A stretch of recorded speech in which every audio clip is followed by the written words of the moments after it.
of spring, and Granny's swamping up her tonic for to give to all the family and her kin. Though it tastes mighty bitter, it is good for man and critter, 'cause it gets your blood to running free again. Granny's brew, it's good for you. If you're off your feet, you ought to have some too. Even Pa leaves his victuals, he just sits out front and whittles. Cousin Jethro, he's a-sleeping in the shade. Instead of doing her spring cleaning, on her mop Aunt Pearl's a-leaning. Granny better get that batch of tonic made. There's the gong, won't be long till the family's back to feeling good and strong. Line up, everybody. First come, first served. 1, 2, 3, and 4. All right, Pearl, go ahead.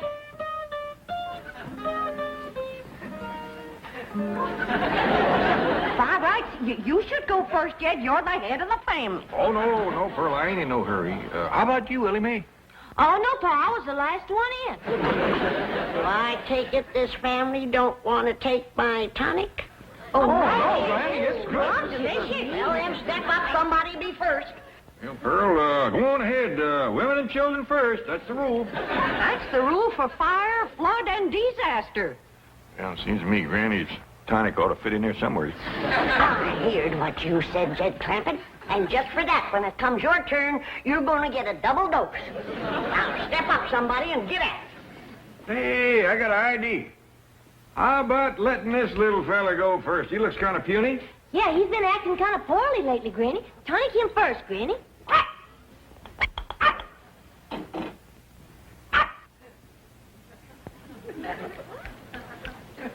Sure seems to like it.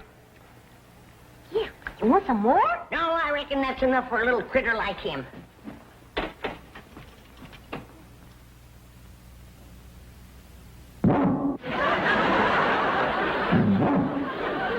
Yes, they're the best bats I ever made.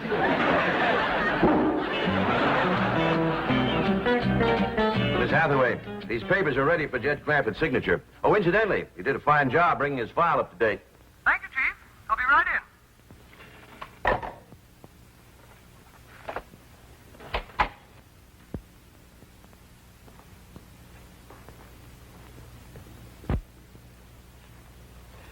Mr. Drysdale, I wish to give credit where credit is due. Most of the work on the Clampett file was done by Miss Buckles here. Hmm? Buckles? Who's she? A comparatively new girl, Chief. But already she has displayed those qualities so rare in the modern girl. Eagerness to learn, willingness to work, loyalty to the bank, devotion to duty. All right. How much of a raise does she want? Oh, no, Mr. Drysdale. I didn't do it to get a raise. I did it because I'm sincerely interested in my work here, and I'm determined to become the best second best employee in your bank. You hear that, Chief? Rare devotion to duty. And Miss Buckles worked on the Clampett file in her own time. Very praiseworthy. All right, what's Mr. Clampett's present balance? $34,783,127.34. That's not including the oil deposit due today. Well, you are familiar with his file. I feel that a job worth doing is worth doing right. Unlike so many others, this girl is not here to find a husband. She is here to work, right, Gloria? Right, Miss Hathaway. You may call me Jane. All right. Take these up to Mr. Clampett. I'll make sure he signs in all places indicated. Right, Chief. Miss Hathaway, your time is so valuable, and I know that Mr. Drysdale needs you. I would never be missed from the secretarial pool. Do you hear that, Chief? Is she a rare find? I just try to be like you, Miss Hathaway. Jane. Jane. Chief, if it's all right with you, she is familiar with the papers. Huh? Oh, fine. Yeah, fine. And Gloria. Yes. You must take my car. Oh, no, Miss Hathaway. Oh, tut. I insist.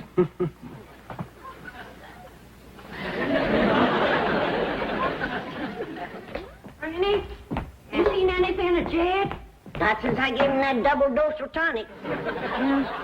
I wonder if you had ought to double-dosed him. Just one dose has Jethro jumping fences. Well, Jed's an older man. He can hold his tonic.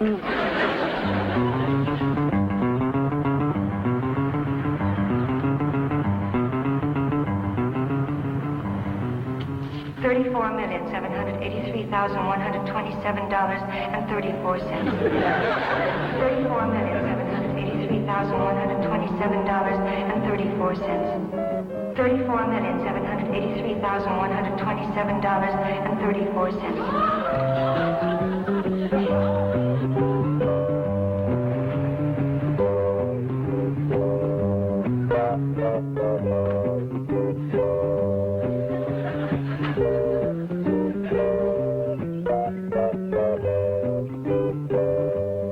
Howdy, ma'am.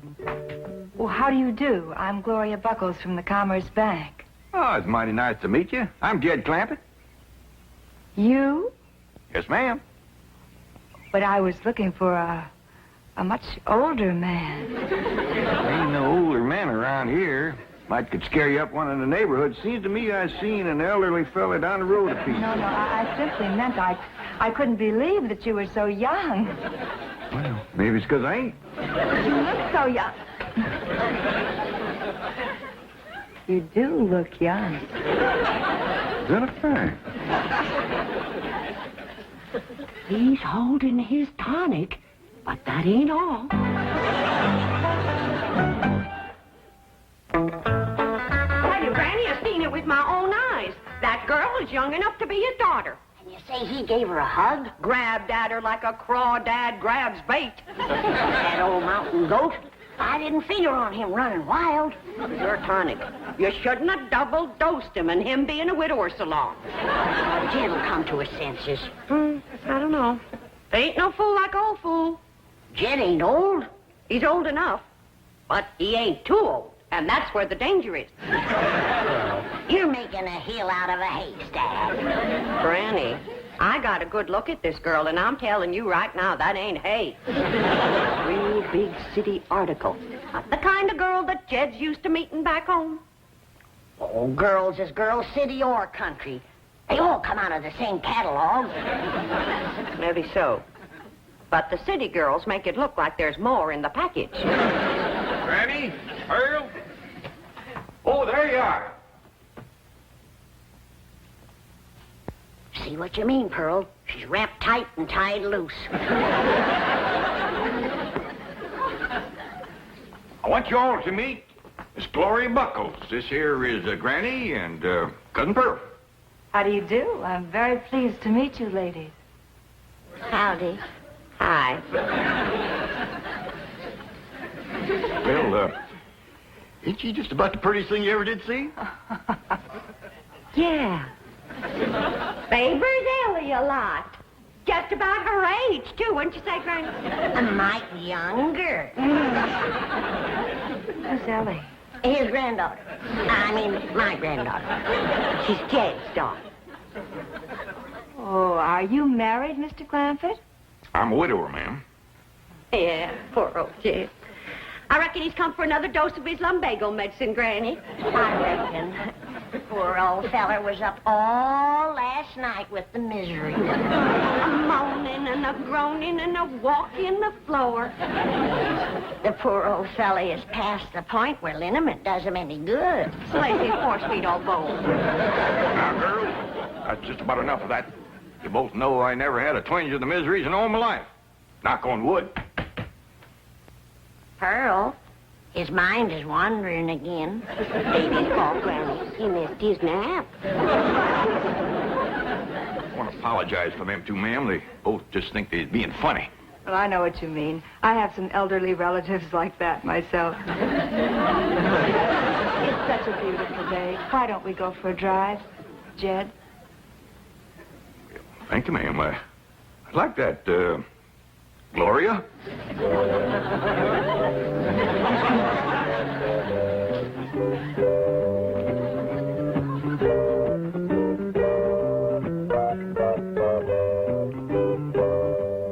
Did you hear what she called us? elderly relatives. Mind that. It's what he called her and she called him, and now she's going to get him out alone in her car.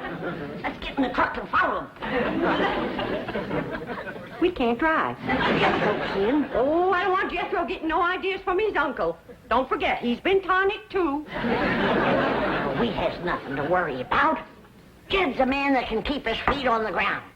Once he gets his arms around that girl, won't much matter where he keeps his feet. By dingies, ma'am, if you hadn't brought her to a halt right when you did, we'd have gone right over that bluff. I'll get out and push her back on the road. No, Mr. Clampett. I stopped here purposely.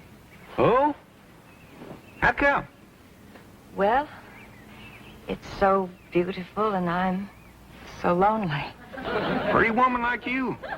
Why, I'd think these city boys would be standing in line for you. Boys, yes. Men, no. Well, I've seen them here all ages. Well, I'm afraid that years alone do not turn a boy into a man. I reckon I know what you mean. I blame that city down there. Something about it seems to close in on a boy and keep him small and immature all his life. Show me a boy that's grown up in the country, in the mountains especially, and I'll show you a man, a real man. You're going to think I'm making this up on account of what you just said. But I growed up in the mountains. No. Yes, ma'am. Don't let that Beverly Hills mansion fool you. I'm a mountain boy, born and bred. Of course. Of course, I see it now. I see it in those cool, clear eyes, unclouded by smog. Eyes that have looked beyond a city skyline and seen the truth and beauty of nature. I see it in this rugged, handsome face. I see it in these strong but gentle hands. Hands that have dug into the good earth, put life into it, and brought it forth. Hands roughened by honest toil.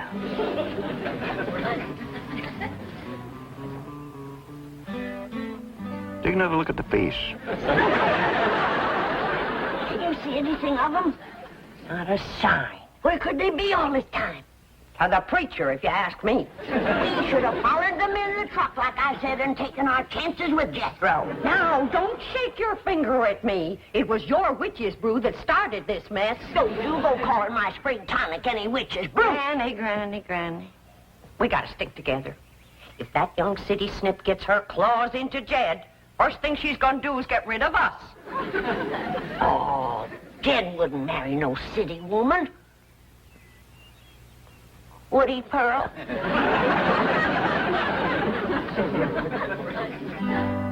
Oh, Jed. What have you done to me? Nothing, ma'am. Oh, yes, you have. You've sentenced me to a life of loneliness. A life without love. A life unfulfilled. Well, I don't know what you mean, ma'am. Honest, I don't. I'll tell you what I mean. You set a standard no man could measure up to. A goal I could never achieve. Having met you, I could never care for a city man. Those weak and puny clothes dummies with their narrow suits and their narrow shoulders and their narrow minds. Please, ma'am, I have felt the muscles of a mountaineer ripple beneath my hands. Do you think I could ever be happy with anything less? No. I shall never marry. Better an old maid than a life with a man I could neither love nor respect. Ma'am, don't feel that way. Pretty woman like you, smart and all. Why, it'd be a terrible shame if you was to never to get married and raise a flock of young'uns. No. Please, ma'am. I'd feel terrible if I thought you was wasting your life this way. Please change your mind.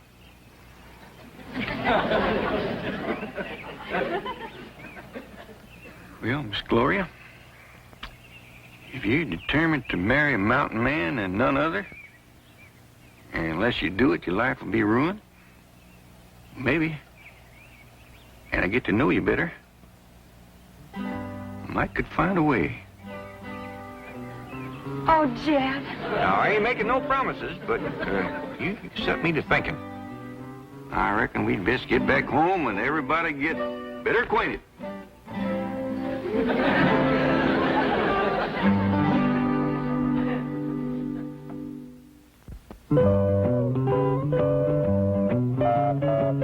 Here they come, Granny. Here they come.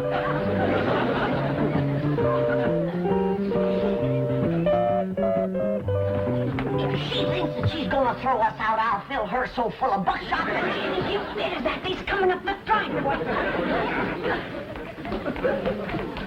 Is they dragging tin cans behind the car? Kill me. Put that gun away. This situation calls for brains, not buckshot. Right. Come on.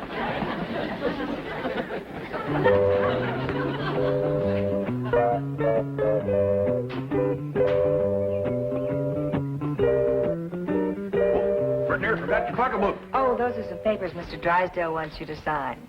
Well, come on, let's get in here and get busy. Got a lot to do with signing and dancing and getting better acquainted.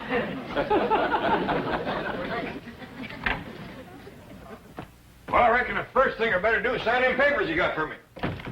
Yes, that's a good idea. Is she wearing a wedding ring? Wait till she gets her gloves off.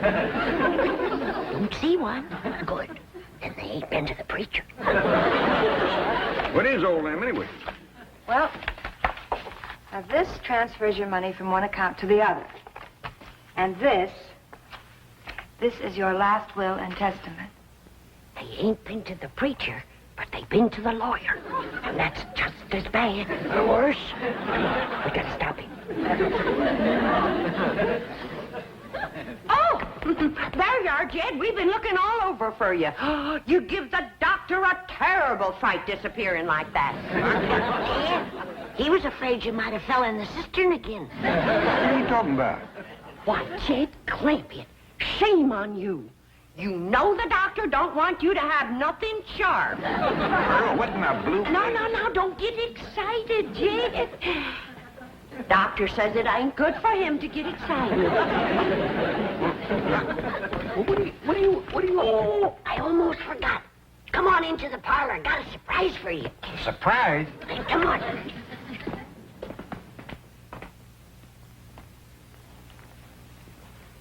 All right, what's the surprise? Well, the surprise is what Pearl and me found out about that woman while she was gone. What'd you find out? She's a spy. For one of them foreign nations. Which one? Minneapolis, Wisconsin. Granny. Yeah? Poor old fella. He ain't been himself since that mule kicked him in the head. I suppose he's been giving you that star about having lots of money and this house being his and all that. Well, I did get the impression that he was a very wealthy man, yes. Don't have a cent. Not a red penny to his name. Is that a fact? Yeah. But it ain't his fault, poor old thing. He didn't mean no harm. The mule kick. Shook a few things loose in the loft. Leave Kansas City, Illinois? Now, Granny, I want you and Pearl to stop all this nonsense and listen carefully. You go out and round up Jethro and Ellie Mae. I want the whole family to get well acquainted with Miss Buckles here, because when you do, I just might have an announcement to make. What about Jay? You'll find out in due time, Pearl. Now, you and Granny go on, Scoot. This beautiful young lady here is going to teach me how to dance city style. That's right, Mr. Drysdale. We didn't know who else to call. But we think this here woman's trying to get Jed's money. Well, she says her name is Gloria Buckles, but I don't know. What? Oh, well, yes, sir. Yes, sir, we will. Bye. Mr. Drysdale must know that woman. He's a-coming right over. Paul gonna marry up with her? Oh, child, we hope not. We pray not. Why, Granny? Well, I got to look at her, and boy, she's pretty. Beauty is only skin deep, son. Well, she must have awful deep skin, because every place I could see was... Now, Mr. Drysdale says we's to keep her here till he comes. I'll watch her, Ma. You want your car. How about I throw a down set on her? Good idea. I'll set with you. No, Jed ain't gonna hold still for nothing rough. Now, Ellie, you and Jethro keep an eye on things. Granny and me's gonna do some plotting and thinking.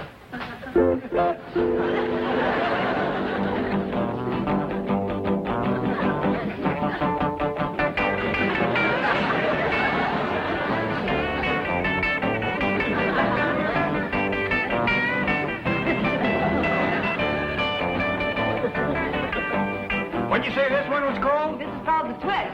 If a feller was to dance this in a fresh plowed field, he'd order his way right into the ground, wouldn't he?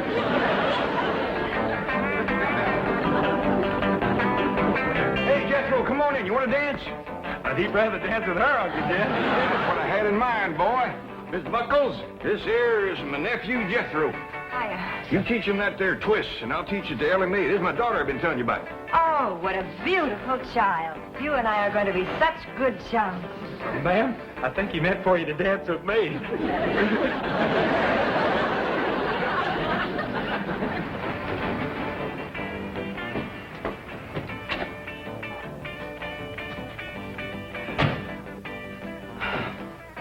We're in time, Chief. There's my car. Yes, now where's your protege? That loyal, devoted, hard-working gold digger. I still can't believe it. So shy, so retiring. She'll be retiring if she hooks Jed Clampett.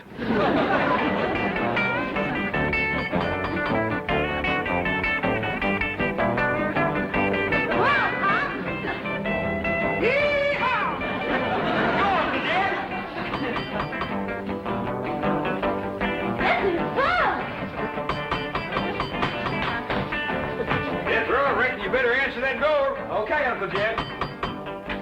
Howdy. Oh, how do you do, ma'am? I'm sorry to intrude. Howdy, folks. Come on in. Dig yourselves a hole.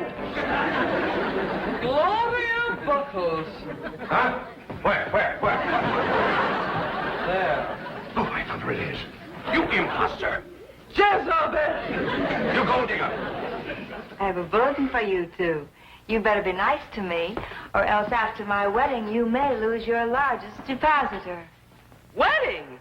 Mr. Clampett. Have things gotten as far as actually discussing marriage with this woman? Well, yes, Mr. Drysdale, they have.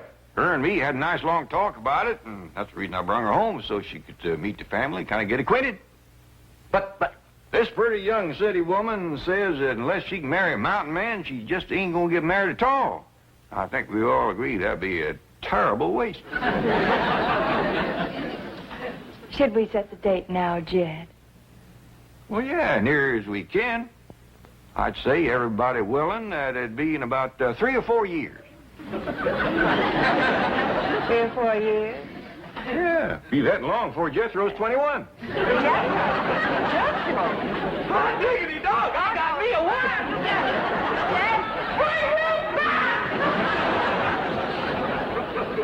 Paul, ain't you gonna marry up with that city woman?